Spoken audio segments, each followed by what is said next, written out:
اعوذ باللہ من الشیطان الرجیم بسم اللہ الرحمن الرحیم اللہم صلی علی سیدنا مولانا محمد وعلی آل سیدنا مولانا محمد وبارک وسلم۔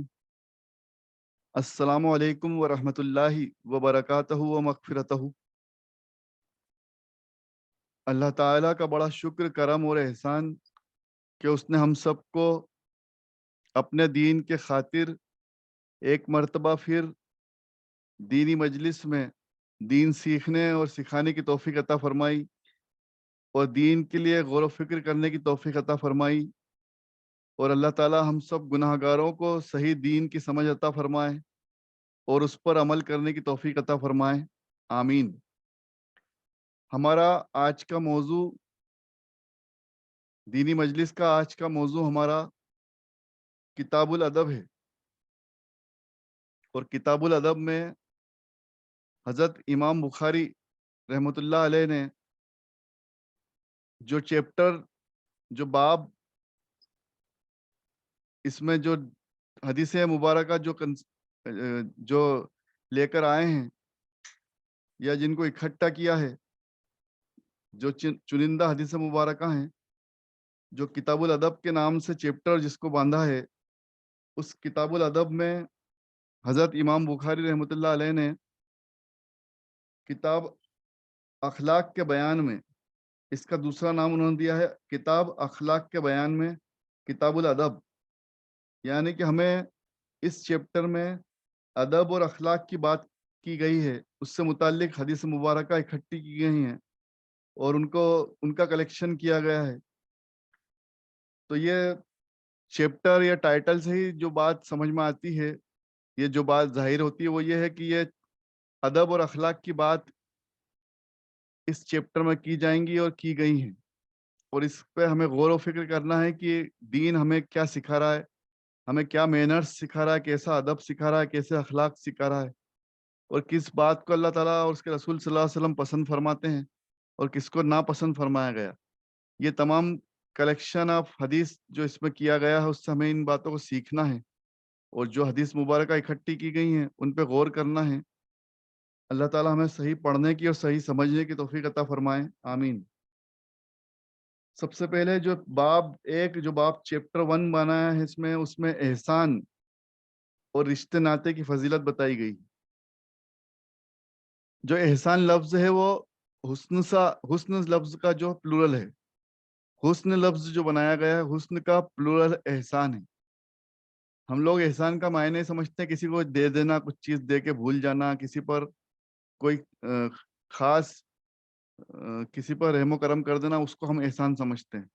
اصل میں احسان کا میننگ وہ نہیں ہے جو ہم سمجھتے ہیں۔ احسان کا میننگ ہے حسن سے بنا ہے، اور حسن کا پلورل ہے، بہووچن ہے، حسن کا پلورل احسن، اور احسن کو ہم احسان پڑھتے ہیں۔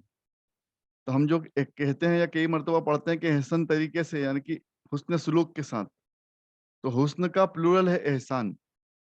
تو حسن سلوک یعنی کہ گڈ مینرز، اخلاق اور رشتے ناطے کی فضیلت، یہ اس کا ہیڈنگ ہے، ٹاپک ہے۔ اور اس کی شروعات حضرت امام بخاری نے قرآن مجید سے، جس طرح سے ان کی عادت ہے کہ ہر چیپٹر کی شروعات میں جو حوالہ دیتے ہیں وہ قرآن مجید کی سورہ مبارکہ اور آیت مبارکہ سے وہ شروعات کرتے ہیں، تاکہ بات آتھینٹک ہو جاتی ہے۔ یہاں بھی وہ شروعات انہوں نے قرآن مجید کی سورہ مبارکہ العنکبوت سے لی ہے۔ العنکبوت میں اللہ تعالیٰ فرماتا ہے آیت نمبر 8 میں، اور اللہ پاک نے سورہ لقمان اور احقاف وغیرہ میں، مطلب کہ دوسری سورہ میں بھی فرمایا اللہ تعالیٰ نے کہ میں نے انسان کو اس کے والدین کے ساتھ نیک سلوک کرنے کا حکم دیا ہے۔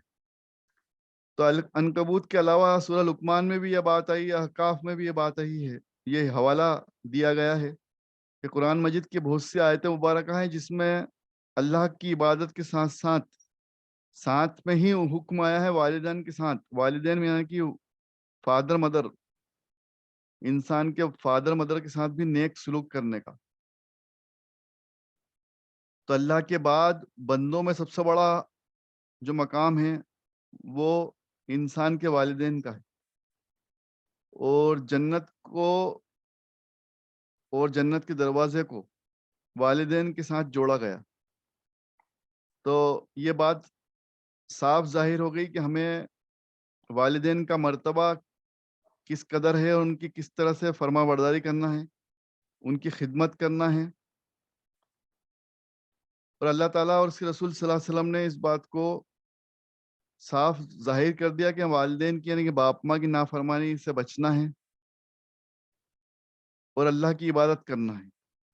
یہ ساتھ میں یہ حکم آئے ہیں کہ ایک اللہ کی عبادت کرو اور والدین کی نافرمانی سے بچو، والدین کے ساتھ حسن سلوک کرو، احسن طریقے سے، نہیں کہ حسن سلوک اخلاق کے ساتھ، مینرز کے ساتھ ان کے ساتھ پیش آؤ۔ تو یہ جو چیپٹر ہے اس میں ہمیں حسن سلوک اور رشتے ناتے یعنی کہ ہمارے عزیز اقارب کے ساتھ، ہمارے والدین کے ساتھ ہمیں کیسے بیہیویئر کرنا ہے، کیسے ان کے ساتھ سلوک کرنا ہے، گڈ مینرز کی باتیں سکھائی گئی ہیں۔ تو اس بات کو ہمیں غور فکر کرنا ہے، اور اس کی حدیث مبارکہ 5971 پہلی حدیث جو ہم پڑھ رہے ہیں کہ رشتے والوں میں اچھے سلوک کا سب سے زیادہ حقدار کون ہے، رشتے داروں میں سب سے اچھے سلوک کا سب سے زیادہ حقدار کون ہے؟ تو نبی کریم صلی اللہ علیہ وسلم کی خدمت میں ایک مرتبہ حضرت ابو ہریرہ رضی اللہ عنہ نے اس حدیث کو بیان کیا ہے، اس کے راوی ہیں، انہوں نے فرمایا کہ ایک صحابی آپ صلی اللہ علیہ وسلم کی خدمت میں حاضر ہوئے اور عرض کیا کہ یا رسول اللہ صلی اللہ علیہ وسلم، میرے اچھے سلوک کا سب سے زیادہ حقدار کون ہے، یعنی میں کس کے ساتھ سب سے اچھا حسن سلوک کروں؟ تو یہ راوی حضرت ابو ہریرہ رضی اللہ عنہ ہیں، اور وہ بیان کر رہے ہیں اس حدیث کو کہ آپ صلی اللہ علیہ وسلم نے فرمایا کہ تمہاری ماں، یعنی کہ اس صحابی کو جواب دیا کہ سب سے اچھا سلوک تمہیں اپنی ماں کے ساتھ کرنا۔ پھر اس صحابی نے پھر عرض کیا کہ اس کے بعد کون ہے؟ تو فرمایا کہ تمہاری ماں ہے۔ پھر انہوں نے عرض کیا کہ اس کے بعد کون ہے؟ تو آپ صلی اللہ علیہ وسلم نے فرمایا تمہاری ماں ہے، یعنی کہ 3 مرتبہ ماں کو کا ہی نام لیا کہ ان کے ساتھ سب سے بہترین سلوک کیا جائے۔ اس کے بعد انہوں نے پوچھا کہ اس کے بعد کون ہے؟ تو آپ صلی اللہ علیہ وسلم نے فرمایا پھر تمہارا باپ، یعنی تمہارے والد ہے۔ تو یہ معلوم ہوا کہ اس حدیث مبارکہ کا مفہوم یہ نکلا، حدیث مبارکہ یہاں مکمل ہو گئی، اس کا مفہوم یہ ہوا کہ ماں کا درجہ باپ سے 3 حصے زیادہ ہے نا۔ درجے کے مطابق ہم دیکھیں تو ماں کا درجہ والد سے 3 مرتبہ 3 زیادہ ہے، 3 حصے زیادہ ہے۔ حدیث نمبر 5972 میں حضرت عبداللہ بن عمر نے بیان کیا کہ ایک صحابی نے نبی کریم صلی اللہ علیہ وسلم سے دریافت کیا کہ کیا میں بھی جہاد میں شریک ہو جاؤں؟ تو آپ صلی اللہ علیہ وسلم نے اس سے پوچھا کہ تمہارے والدین یعنی کہ تمہارے باپ ماں موجود ہیں، وہ حیات ہیں؟ تو اس نے کہا کہ ہاں موجود ہیں۔ تو آپ صلی اللہ علیہ وسلم نے فرمایا کہ پھر انہی کے ساتھ جہاد میں لگے رہو، یعنی کہ ان کی خدمت میں لگے رہو، انہی میں جہاد کرو، یعنی کہ جد و جہد ان کے ساتھ کرو، ان کی خدمت میں جد و جہد کرو، وہ ایک جہاد ہے۔ اپنے والدین کی خدمت کرنا بھی ایک جہاد ہے۔ تو یہ حدیث مبارکہ مکمل ہوئی، اور اس کا مفہوم یہ نکلا کہ والدین کی خدمت میں کوشش کرتے رہنا اس کا بھی جہاد کے برابر ثواب ہے۔ تو اس سے بھی والدین کا مرتبہ ظاہر ہوا۔ اب آگے اور غور کرنے والی حدیث 5973 صحیح بخاری کی، حضرت عبداللہ بن عمر رضی اللہ عنہ اس کے راوی ہیں، انہوں نے بیان کیا ہے کہ رسول اللہ صلی اللہ علیہ وسلم نے فرمایا یقیناً سب سے بڑے گناہوں میں سے یہ ہے کہ کوئی شخص اپنے والدین پر لعنت بھیجے۔ یقیناً سب سے بڑے گناہوں میں یہ ہے سب سے پہلے کہ کوئی شخص اپنے والدین پر لعنت بھیجے۔ اب یہ والدین کا مرتبہ سے ریلیٹڈ یہ حدیث مبارکہ ہم پڑھ رہے ہیں، اور حدیث مبارکہ آ رہی ہیں کہ والدین کا مرتبہ کیا ہے۔ تو اس میں اس شخص نے پوچھا یا رسول اللہ صلی اللہ علیہ وسلم، کوئی شخص اپنے والدین پر کیسے لعنت بھیجے گا؟ اپنے ہی والدین پر کوئی شخص کیسے لعنت بھیجے گا؟ تو اب یہ سمجھنے والی بات ہے، آپ صلی اللہ علیہ وسلم نے فرمایا کہ وہ شخص دوسرے کے والدین کو، باپ ماں کو برا بھلا نہیں کہے، ان کو گالیاں نہ دے، ان پہ لعنت نہ بھیجے. تو یہ اس طرح سے ہے کہ وہ اپنے والدین پر لعنت نہ بھیجے، کیونکہ جب وہ دوسرے کے والدین کو برا بھلا کرے گا تو وہ سامنے والا بھی برا بھلا کہنے والے کے والدین کو برا کہے گا، گالی بکے گا، ان کو لعنت بھیجے گا. تو انڈائریکٹلی وہ ایسی حرکت کر رہا ہے، ایسا عمل کر رہا ہے کہ اس کے والدین کو گالی سننے کو ملے یا لعنت سننے کو ملے. تو اس لیے یہ فرمایا گیا کہ ایسے اعمال مت کرو کہ کوئی اپنے والدین پر لعنت بھیجے یا ان کو گالی دے یا ان کو برا بھلا کہے.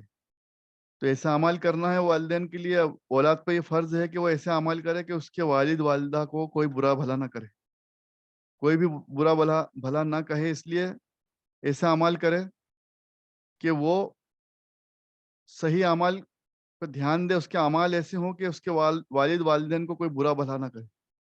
اس بات پہ غور کرنا ہے، اور یہ صحیح بخاری کی حدیث 5973 ہمیں سکھا رہی.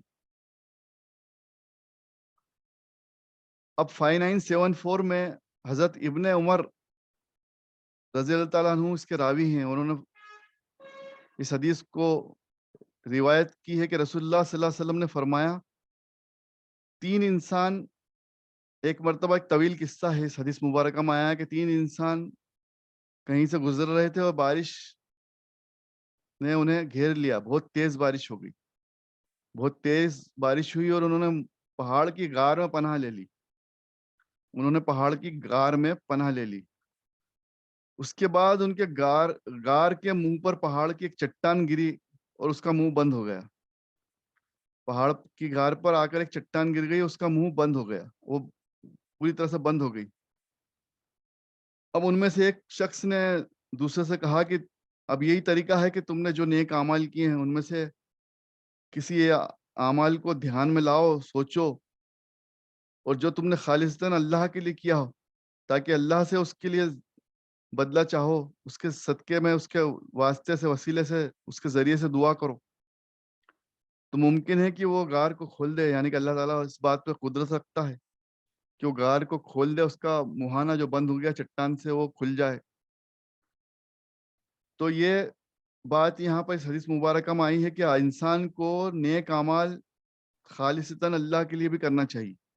پہلی سیکھ یہاں یہ آ رہی ہے کہ کسی کو دکھانے کے لیے، کسی کو جتانے کے لیے، لوگوں میں واہ واہی کرنے کے لیے اپنے اعمال کو ایسا نہ کریں کہ کوئی آپ کو دیکھ کے کہے کہ اچھا یہ تو بہت اچھا انسان ہے، یہ وقت دنیا میں زندگی جینے میں اور ہر طرح کے کاموں میں یہ بڑا آگے ہے، دین میں بڑا آگے ہے. تو ان باتوں پہ دھیان نہ دیا جائے، بجائے اس کے یہ بات پر دھیان دیا جائے کہ اللہ راضی ہو جائے، اللہ اس کے رسول صلی اللہ علیہ وسلم کو خوش کرنے کے لیے خالصتاً ایسے اعمال کیے جائیں تاکہ اس کے بدلے میں اللہ آپ کو خاص، آپ کو اس کا ریٹرن مل سکے، اس کا خاص آپ کو بدلہ مل سکے. تو ہمارا ایم، ہمارا لکش، ہماری جو کوشش یہ رہے کہ ہم اللہ واسطے عمل کریں، لوگوں کو دکھانے کے لیے عمل نہیں کریں، واہ واہی نہیں چاہیں، ہے نا. تو اب یہ پہلی سیکھ اس حدیث مبارکہ سے آ رہی سامنے. کبھی ایسے اعمال کو یاد کرو اور اس طرح سے دعا کرو، اس عمل کو اس وسیلہ بنا کر. مطلب دوسری چیز یہ پتہ چلی کہ ہمارا نیک اعمال ہمارے لیے وسیلہ ہے، اللہ کی راہ میں وسیلہ ہمارے نیک اعمال ہیں، وہ ہمارے لیے ذریعہ بنتے ہیں اور ذریعہ بنیں گے انشاءاللہ. تو اللہ تعالیٰ سے دعا کرو. اس پر ان میں سے ایک شخص نے کہا، جو تین میں سے ایک شخص نے کہا کہ اے اللہ، میرے والدین تھے اور بہت بوڑھے تھے اور میرے چھوٹے چھوٹے بچے بھی تھے. میں ان کے لیے بکریاں چراتا تھا اور واپس آ کر دودھ نکالتا تھا تو سب سے پہلے اپنے والدین کو پلاتا تھا اور اپنے بچوں سے بھی پہلے ان کو دیتا تھا. ایک دن چارے کی تلاش میں مجھے بہت دور جانا پڑا، چنانچہ میں رات گئے واپس آیا، بہت لیٹ نائٹ واپس آیا. میں نے دیکھا کہ میرے والدین سو چکے ہیں. میں نے معلوم کیا کہ ان کو دودھ ملا کہ نہیں. تو ان کو اس کے لیے دودھ نہیں مل پایا تھا کیونکہ میں نے دودھ نہیں نکالا تھا، کوئی دوسرے نے اس کو دودھ نہیں نکال پایا. تو میں دودھ لے کر ان کے سرہانے کھڑا ہو گیا. میں یہ گوارا نہیں کر سکتا تھا کہ میں انہیں سونے میں جگاؤں، اور یہ بھی مجھ سے نہیں ہو سکتا تھا کہ والدین سے پہلے بچوں کو پلاؤں. اب دیکھیے کس قدر وہ اپنے والدین کے لیے وہ بات آ رہی ہے، اور فرما برداری دکھا رہے ہیں وہ شخص، کہ وہ والدین کے سرانے کھڑا ہو گئے، ان کو جگہ بھی نہیں رہے، ان کی نیند بھی خراب نہیں کر رہے ہیں، اور ساتھ میں یہ بھی نہیں چاہتے کہ ان سے پہلے اپنے بچوں کو پلا دیں. بچے بھوک سے میرے قدموں پر لوٹ رہے تھے، اور اسی کشمکش میں صبح ہو گئی. بس اللہ، اگر تیرے علم میں یہ میری اعمال، میرا یہ نیکی تیری رضا حاصل کرنے کے لیے تھی، اور تو نے اس کو قبول فرمایا، یعنی کہ اللہ تعالیٰ اگر اس کام کو، میرے اس کام کو نیک سمجھ رہا ہے، نیکی سمجھ رہا ہے، اس کا مفہوم ہے، تو ہمارے لیے کشادگی پیدا کر دے. یعنی کہ تیری رحمت برسا دے، تیرا کرم ہو جائے، ہمارے لیے آسانی ہو جائے کہ ہم آسمان دیکھ سکیں. یعنی کہ ہمارا جو راستہ بند ہو گیا، گفا بند ہو گئی، اس کو تو ہمارے لیے آسان کر دے، اور ہمیں آسمان دکھا دے. یعنی کہ اس پتھر کو یہاں سے ہٹا دے، اس چٹان کو یہاں سے ہٹا دے. اللہ تعالیٰ نے ان کے لیے کشادگی پیدا کر دی. اللہ تعالیٰ نے یعنی کہ اس دعا کو قبول فرما دی، اور اتنی کشادگی ہو گئی کہ آسمان دیکھ سکتے تھے. یعنی کہ کچھ پتھر وہ دور ہو گیا، اور انہیں آسمان نظر آنے لگا. اور ظاہر سی بات ہے کہ اس میں جب وہ پتھر کھلا ہوگا تو روشنی کے ساتھ ساتھ ہوا، آکسیجن سب ملنے لگی ان کو. مطلب ان کے لیے اللہ تعالیٰ نے کچھ آسانی کر دی. دوسرے شخص نے کہا کہ اے اللہ، اس نے دعا کی کہ اے اللہ، میری ایک چچا زاد بہن تھی، اور میں اس کو پسند کرتا تھا، اس سے محبت بھی کرتا تھا، اور میں اس سے شادی بھی کرنا چاہتا تھا، اور اپنی خواہشات کو پورا کرنا چاہتا تھا، لیکن میں زنا سے بچنا چاہتا تھا. میں یہ نہیں چاہتا تھا کہ میں اس کے ساتھ زنا کروں. اگر اس نے انکار کر دیا شادی سے، تو میں نے اسے مانگا اور اس نے انکار کیا، تو میں اس بات پر راضی نہیں تھا کہ میں اس کے ساتھ زنا کروں. تو میں نے اللہ واسطے، صرف تیری رضا کی خاطر، یہ اس کا مفہوم ہے کہ اللہ واسطے، اللہ کی رضا کی خاطر میں اس سے دور ہو گیا، میں نے اس سے ساتھ زنا نہیں کیا. اگر تجھے میری اس نیکی کو تو اپنے علم میں لے لے، اور اس کو تو پسند فرما دے، اور تیری رضا و خوشنودی حاصل ہو جائے، اور تو نے اسے پسند فرمایا، اگر میرے اس عمل کو تو نے پسند فرمایا، میری اس نیکی کو تو نے قبول کیا، تو کچھ اور کشادگی عطا فرما دے. یعنی اس چٹان کو ہٹا دے. یہ دعا کی گئی، اس کا مفہوم یہ نکل کے آیا. تو چنانچہ اس کے لیے تھوڑی سی اور کشادگی ہو گئی، اور چٹان دور ہو گئی. تیسرے شخص نے کہا کہ اے اللہ، میں نے ایک مرتبہ ایک مزدوری کرنے والے چاول کی چاول کی کھیتی میں مزدوری پر رکھا تھا اسے، اور اپنا کام پورا کرنے کے لیے کہا. میں نے مزدوری دی اسے، تو جب اس نے مزدوری مانگی تو میں نے اسے مزدوری دی. میں نے اس کی مزدوری دے دی، لیکن وہ کچھ وہاں چھوڑ کر چلا گیا، اور اس کے ساتھ اس نے اس بات پہ، بچی ہوئی چیزوں پر اس نے توجہ نہیں دی. میں نے اس بچے ہوئے دھان کو، بچے ہوئے چاول کو، جو بھی اس کا اناج بچا تھا، اس کو میں بوتا رہا. اور اس طرح سے میں نے اس سے ایک گائے اور اس کا چرواہا خرید لیا. یعنی کہ اس میں اتنا منافع ہوا کہ ایک گائے خرید لی اور چرواہا خرید لیا، چرواہا رکھ لیا اس کے ساتھ. جب وہ شخص مجھے ملا تو میں نے اس سے کہا کہ یہ گائے اور یہ چرواہا ساتھ لے جاؤ. اس نے کہا اللہ سے ڈرو، میرے ساتھ مذاق مت کرو، یہ کیوں کر رہے ہو تم، مجھے کیوں دے رہے ہو؟ تو میں نے کہا کہ میں تمہارے ساتھ مذاق نہیں کر رہا ہوں، یہ گائے اور چرواہا لے جاؤ. چنانچہ وہ انہیں لے کر چلا گیا. یعنی کہ وہ اسی کے پیسوں سے میں نے ان کو تیار کیے تھے، خریدے تھے. تو یہ میری نیکی تیرے علم میں ہے اللہ تعالیٰ، اور اگر تجھے میری نیکی پسند آئی ہو، رضا اور خوش نصیبی حاصل کر لی ہو میں نے تیری، تو اس چٹان کو جو باقی رہ گئی تھوڑی سی، اس کو ہٹا دے، اور ہم سب کو یہاں سے نکلنے کی توفیق عطا فرما. تو چنانچہ اللہ تعالیٰ نے ان کے لیے پوری طرح سے کشادگی کر دی، اور وہ باہر آ گیا، یعنی کہ وہ چٹان کو ہٹا دی. تو اس سے پتہ یہ چلا کہ کچھ نیک اعمال اس طرح سے کریں کہ اللہ کی رضا کے خاطر ہوں. اور اس میں یہ خاص طور سے حدیث کے تینوں پارٹ سے یہ پتہ چلا کہ اللہ واسطے نیکی کریں، اور اس میں جو باتیں آئیں کہ والدین کے ساتھ حسن سلوک کریں. پہلی پارٹ حدیث کا یہ آیا کہ جس سے دعا قبول ہوئی، وہ سب سے پہلے جو حدیث کا پہلا پارٹ یہ ہے جس کی وجہ سے چٹان سب سے پہلے خسکی، وہ یہ ہے، یا جس کو ہم کہیں کہ ہٹی، وہ یہ ہے کہ اس شخص نے اپنے والدین کے ساتھ حسن سلوک کیا تھا، والدین کے ساتھ اچھا برتاؤ کیا، تو اپنے والدین کے ساتھ اچھا برتاؤ کریں۔ دوسرا کہ زنا سے بچیں، اور خاص طور سے آج کے ماحول میں زنا بہت آسان ہو گیا اور زنا بہت عام ہو گیا، تو زنا سے بچیں۔ زنا سے بچنا بہت مشکل ضرور ہے لیکن ناممکن بھی نہیں۔ تو زنا سے بچنے والے انسان کی جو اللہ تعالیٰ دعائیں قبول فرماتا ہے، یہ بھی بات ظاہر ہو گئی۔ تیسری بات، جو تیسری حدیث کا تیسرا پارٹ ہے کہ کسی کا مال نہ دبائیں، کسی کا حق نہ دبائیں۔ انسان اچھی باتیں ضرور کرتا ہے، انسان اچھی تقریر ضرور کرتا ہے، انسان اچھی تبلیغ ضرور کرتا ہے، تو تبلیغ سے دعائیں قبول نہیں ہوتی، انسان کے گفتار سے دعائیں قبول نہیں ہوتی، اس کے کردار سے دعائیں قبول ہوتی۔ یہ بات ظاہر ہوئی کہ اللہ تعالیٰ نے تینوں انسانوں کی تینوں دعائیں جو قبول کی ہیں، وہ یہ دیکھا ہے کہ یہ تینوں انسانوں نے اعمال کیا کیے ہیں، اعمالوں پر دھیان دیا ہے، نہ کہ تقریر پر یا تبلیغ پر دھیان دیا گیا ہے۔ دھیان گفتار پر نہ دے کے کردار پر دیا گیا ہے۔ تو کردار ہمیں بنانا ہے۔ کردار یہ ہے کہ والدین کے ساتھ حسن سلوک کرنا ہے، یہ کردار ہے۔ کردار یہ ہے کہ ہمیں صرف اچھی باتیں نہیں کرنا ہے، اچھا دکھنا نہیں ہے، ہمیں زنا سے بچنا ہے، یہ کیریکٹر ہے۔ تو یہ انر سول جس کو بولتے ہیں، اللہ تعالیٰ انر سول دیکھ رہا ہے، آپ کا انر سول دیکھا جا رہا ہے، نہ کہ آؤٹر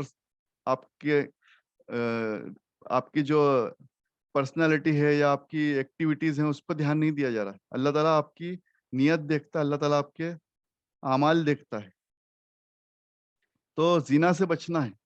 اور تیسرا، جبکہ بہت آسان تھا زنا کرنا اس وقت میں ان کے لیے، اور حضرت یوسف علیہ السلام کے لیے بھی ہم نے سورہ یوسف میں پڑھا ہے، قرآن مجید میں کئی سورہ مبارکہ میں حضرت یوسف علیہ السلام کا قصے بار بار ٹکڑے ٹکڑوں میں آئے ہیں۔ ہم نے جب قرآن شریف کا ترجمہ ہم پڑھ رہے تھے مجلس میں، تو ہم نے جگہ جگہ کئی مرتبہ یہ بات پڑھی کہ سورہ یوسف کے علاوہ بھی کہ یوسف علیہ السلام کو بہت بار ایسا وقت سامنے آیا، بہت موقع ایسے آئے کہ ان کو زنا کے لیے اکسایا گیا، زنا کے لیے بلایا گیا، لیکن یوسف علیہ السلام نے منع کر دیا۔ یوسف علیہ السلام نے اس کو منع کر دیا۔ اس بات کو سمجھنا ہے کہ یوسف علیہ السلام کا کردار اللہ تعالیٰ کو پسند آیا، کیریکٹر پسند آیا۔ تو ہمیں یہ بات پہ دھیان دینا ہے، غور کرنا ہے، اس کو دھیان دینا ہے، اس کو لینا ہے، اس بات کو اپنے کو سمجھنا ہے، اپنے اندر اس چیز کو لینا ہے کہ کردار سدھارنا ہے۔ ہمیں گفتار کی بجائے کردار پر دھیان دینا ہے، ہمیں اپنا کردار بنانا ہے۔ کیریکٹر بلڈنگ، دین جو ہے کیریکٹر بلڈنگ سکھا رہا ہے، دین ہمیں کیریکٹر بلڈنگ سکھا رہا ہے۔ تو یہ حدیث مبارکہ ہمیں یہ صاف ظاہر ہو رہا ہے کہ اللہ تعالیٰ نے کن باتوں کو قبول فرمایا اور کس کے بدلے میں اس پتھر کو ہٹایا۔ والدین کے ساتھ حسن سلوک، زنا سے بچنا، اور تیسرا کسی کا حق نہیں مارنا ہے۔ آج کل لوگ اپنے آپ کو بہت اسمارٹ سمجھتے ہیں اس چیز میں کہ میں نے اس کام کو بہت کم میں کروا لیا، میں نے اس سے اس بات پر راضی کر لیا، میں نے اس کو یہ نہیں دیا، میں نے اس کی یہ چیز دبا لی۔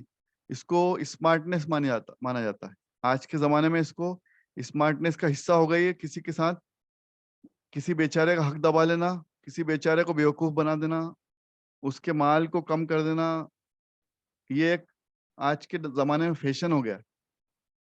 تو اس انسان نے کتنا خیال رکھا کہ جب وہ چلا گیا اور اس کا کچھ مال باقی تھا تو اس کو بزنس میں لگایا، اور اس سے جو پروفٹ ہوا وہ اس کو دے دیا جب وہ آیا تو یہ آنےسٹی، ایمانداری دکھائی گئی، انسان کا کردار دکھایا گیا اس حدیث مبارکہ سے۔ تو اللہ تعالیٰ نے تینوں کی دعائیں قبول کی، اور یہ صحیح بخاری کی صحیح حدیث ہم نے پڑھی۔ آگے 5976 میں رسول اللہ صلی اللہ علیہ وسلم نے فرمایا، آپ صلی اللہ علیہ وسلم فرما رہے ہیں 5976 میں، کیا میں تمہیں سب سے بڑا گناہ نہ بتاؤں؟ ہم نے عرض کیا یا رسول اللہ صلی اللہ علیہ وسلم ضرور بتائیں۔ آپ صلی اللہ علیہ وسلم نے فرمایا کہ اللہ کے ساتھ کسی کو شریک مت کرنا، اور والدین کی نافرمانی نہ کرنا. اب یہ دونوں جوڑ دیے ایک ساتھ,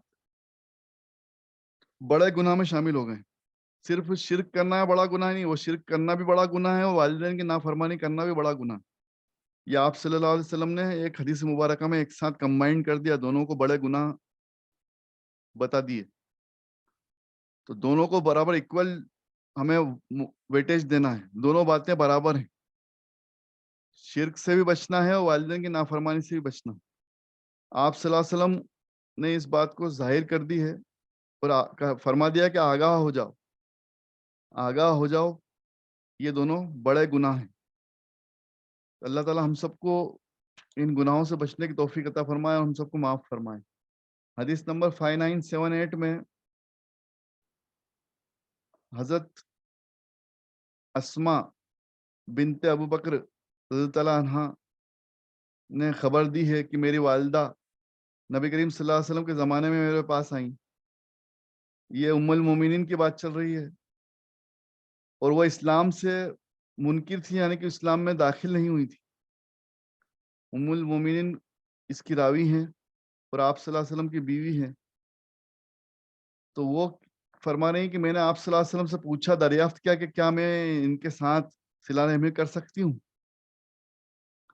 اب یہاں غور کرنے والی بات ہے, ہمارا کیریکٹر ہم کیسے بنانا. ہمیں کیریکٹر, ہم لوگوں کو صرف یہ نہیں کرنا کہ ہم مسلمانوں کے ساتھ اچھا ویوہار کریں, ان کے ساتھ اچھا اخلاق رکھیں, ان کے ساتھ اچھا سلوک کریں.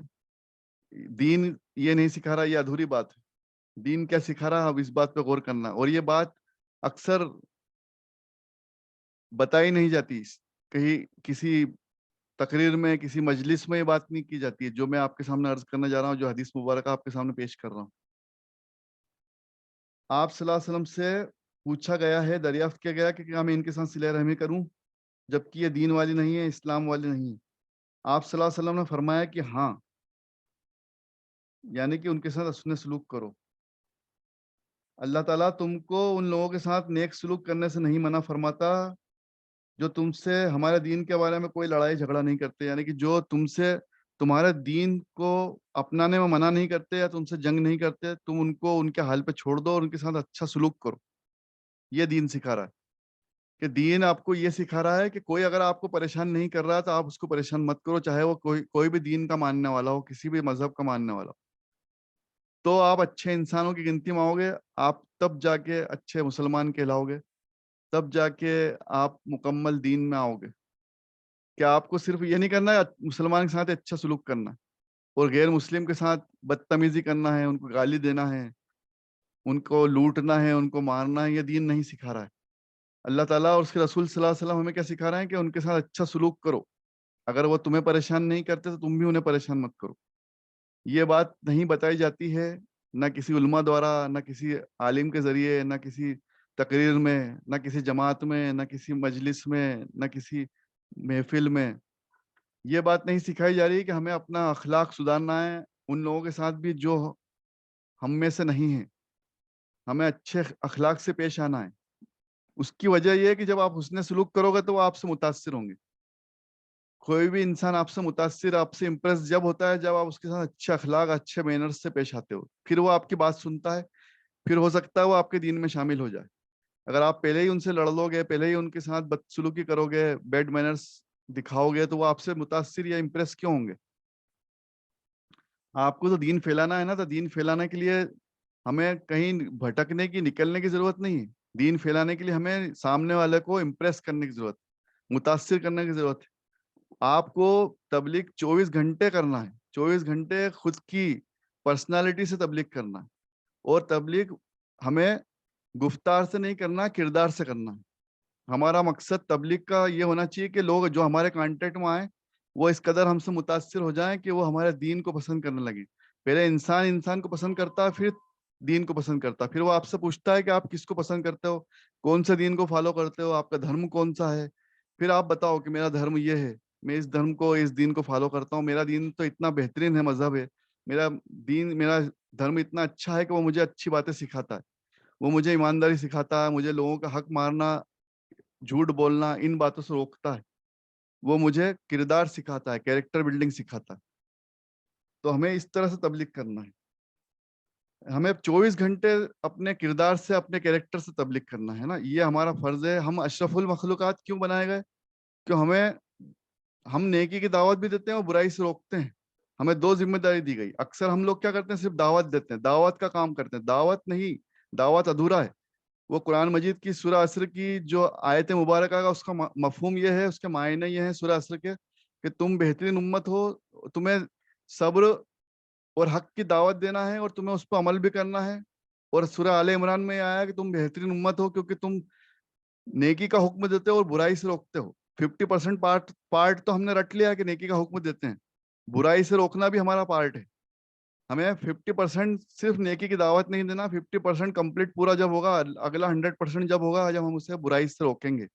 ہمارے دینی بھائی کو, ہمارے چاہنے والوں کو, ہمارے کانٹیکٹ میں آنے والوں کو ہمیں دعوت بھی دینا ہے اور برائی سے روکنا بھی ہے. تب جا کے 100% وقت پورا ہو رہا ہے. ادروائز ہم 50% پہ ہی اپنی زندگی گزار دیں گے. 50% مارکس سے ہم اوپر لا ہی نہیں پائیں گے. 100% مارکس لانے کے لیے ہمیں کیا کرنا؟ آیت مبارکہ کا مفہوم ہے تم بہترین امت ہو کیونکہ تم نیکی کی دعوت دیتے ہو اور برائی سے روکتے ہو. تو ہمیں اپنے کردار سے برائی دکھانا ہے کہ یہ برا ہے, اس سے رکنا ہے, بچنا ہے اور دوسروں کو بچانا ہے. تو برائی سے بھی روکنا ہے, تب جا کے مکمل دعوت ہوگی, ہے نا. ہمیں اس پورے اعمال کو پوری طرح سے, اس میں ہمیں قرآن مجید میں فرمایا کہ تم پورے دین میں داخل ہو جاؤ. ہمیں صرف اپنے مطلب کا دین نہیں اپنانا ہے, ہمیں پورا دین میں داخل ہونا ہے. یعنی کہ ہمیں نیکی کی دعوت بھی دینا ہے اور برائی سے بھی لوگوں کو روکنا ہے, برائی سے بھی آگاہ کرنا ہے. صرف دعوت نیکی کی نہیں, برائی سے بھی روکنا ہے. اچھی باتیں سکھانا ہے, اچھی باتوں کی دعوت دینا ہے, حق کی بات کرنا ہے, صبر سکھانا ہے اور برائی سے روکنا, یہ بھی ہماری ذمہ داری. اگلی حدیث 5979 ام المومنین حضرت اسماء رضی اللہ عنہا نے بیان کی ہے کہ میری والدہ مشرکہ تھی, یعنی کہ وہ دین میں داخل نہیں ہوئی تھی, ہے نا. اوپر جیسے ہم نے پڑھا, اوپر حضرت اسماء بنت ابی بکر کی بات آئی, یہاں پر حضرت اسماء رضی اللہ عنہا اس بیان کر رہی ہیں کہ میری والدہ مشرکہ تھی. تو میں نے نبی کریم صلی اللہ علیہ وسلم سے قریش کے ساتھ صلح کے زمانے میں اپنے والد کے ساتھ مدینہ منورہ میں آئی تھی تو میں نے آپ صلی اللہ علیہ وسلم سے ان کے بارے میں پوچھا کہ میری والدہ بھی آئی ہیں اور ملنا چاہتی ہیں اور اسلام سے دور ہیں, وہ اسلام میں داخل نہیں ہوئی, تو میں ان کے ساتھ کیا سلوک کروں, مطلب کیسا سلوک کروں ان کے ساتھ, کیا ان کے ساتھ صلہ رحمی کروں؟ تو آپ صلی اللہ علیہ وسلم نے فرمایا کہ ہاں, اپنی والدہ کے ساتھ صلہ رحمی کرو. سبحان اللہ, کتنی اچھی بات ہے یہ کہ ہمیں ان کے ساتھ صلہ رحمی کرنا ہے. جو دین میں داخل نہیں ہوئے ان کے ساتھ بھی صلہ رحمی کرو, اور دین والوں کے ساتھ بھی صلہ رحمی کرو, اپنے رشتہ داروں کے ساتھ بھی صلہ رحمی کرو. تو صلہ رحمی کا حکم بار بار آ رہا ہے. 5980 میں آپ صلی اللہ علیہ وسلم نے فرمایا کہ نبی کریم صلی اللہ علیہ وسلم فرما رہے ہیں کہ ہمیں نماز, صدقہ, پاک دامنی اور صلہ رحمی کا حکم دیا گیا ہے. آپ صلی اللہ علیہ وسلم پوری امت کے لیے کیا فرما رہے ہیں؟ نماز قائم کرو, صدقہ دو, پاک دامنی مطلب کہ کیریکٹر بلڈنگ کرو, اپنے آپ کو پاک دامن رکھنا, یعنی کہ آپ کا کیریکٹر پاک ہونا چاہیے. ایسا نہیں کہ آپ اوپر سے تو بڑا صاف ستھرا دکھ رہا ہے, اندر سے آپ کا کیریکٹر گندا ہے. تو یہ نماز, صدقہ اور کیریکٹر ساتھ میں آ رہے ہیں, اور صلہ رحمی کا حکم دیا, تو یہ سب چاروں ایکول لیول پر آ رہے ہیں. چاروں کو ہی اپنانا ہے. صرف نماز پڑھنے سے کام نہیں چلے گا, صرف صدقہ دینے سے کام نہیں چلے گا, صرف پاک دامن ہونے سے کام نہیں چلے گا, یا صلہ رحمی کرنے سے کام نہیں چلے گا. چاروں کو فالو کرنا ہے. نماز بھی پڑھنا ہے, صدقہ بھی دینا ہے, پاک دامن بھی رہنا ہے, اور صلہ رحمی بھی کرنا ہے. یہ اللہ تعالیٰ اور اس کے رسول صلی اللہ علیہ وسلم کا حکم آ گیا ہے, اور اس کو ہم کنٹینیو کریں گے آگے انشاءاللہ. بہت لمبا چیپٹر ہے یہ, اخلاق کا بیان, یا کہ ادب اور اخلاق سکھائے گئے ہیں, صلہ رحمی سکھائی گئی ہے.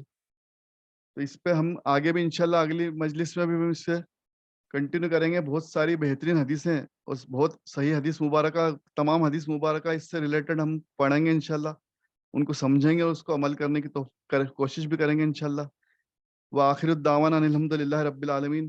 آمین رب العالمین. اللہ تعالیٰ کہنے سننے کے ساتھ عمل کی توفیق عطا فرمائے, اور ہم نے ہماری جو کوشش ہے اس کو قبول و مقبول فرمائے, اس ٹوٹی پھوٹی کوشش کو قبول و مقبول فرمائے, اور ہمارے لیے, ہمارے والدین کے لیے, تمام گھر والوں کے لیے, تمام رشتہ داروں کے لیے, تمام امت مسلمہ کے لیے اس کو وسیلہ بنا دے.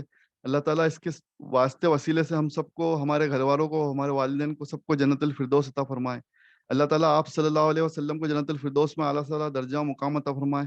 تمام انبیاؤں کو, تمام رسولوں کو, تمام اولیاء اللہ کو, تمام دین کی کوشش کرنے والوں کو,